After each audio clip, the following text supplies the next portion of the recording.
So I'm Andrew, and so when we first think about fruit flies, what do we think about? How they're so pesky, right? How they're always in our garbage cans, how they're always in our sinks, and we can just never seem to get them to go away.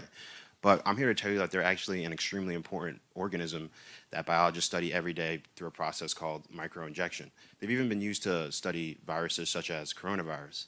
But the way that they study this is through microinjection, like I said, to alter the genome of the fruit fly.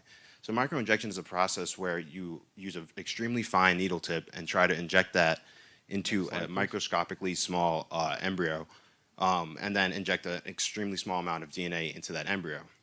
So as you can imagine, this is an extremely tedious and hard procedure that involves many preparatory steps that very highly skilled technicians have to do.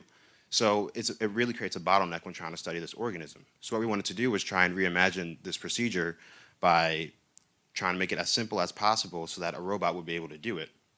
To do this, we use various machine learning and computer vision algorithms to try to automate this procedure, as well as optics and robotics components. So it's very helpful to think of this in terms of a human, where the body is the optics and robotics components, which help the robot to move around and do the injections, and the brain are the algorithms.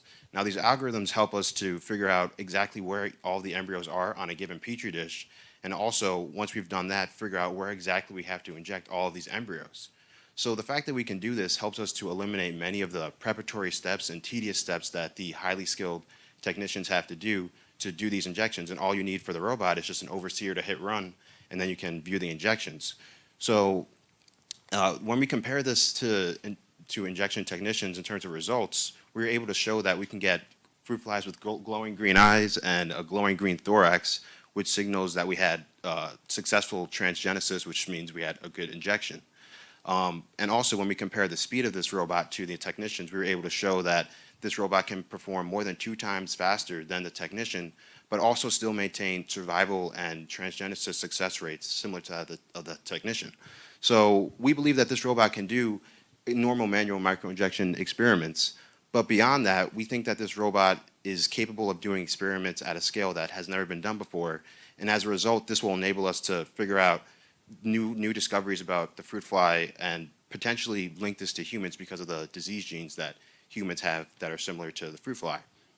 So for example, take an experiment where you'd like to test the effects of a certain disease on a particular gene in the fruit fly that's related to humans. This will involve tens of thousands of injections that will take months and months for a manual microinjection technician to do. But for the robot, you'll only need to do this for a few days. This is why we reimagine microinjection.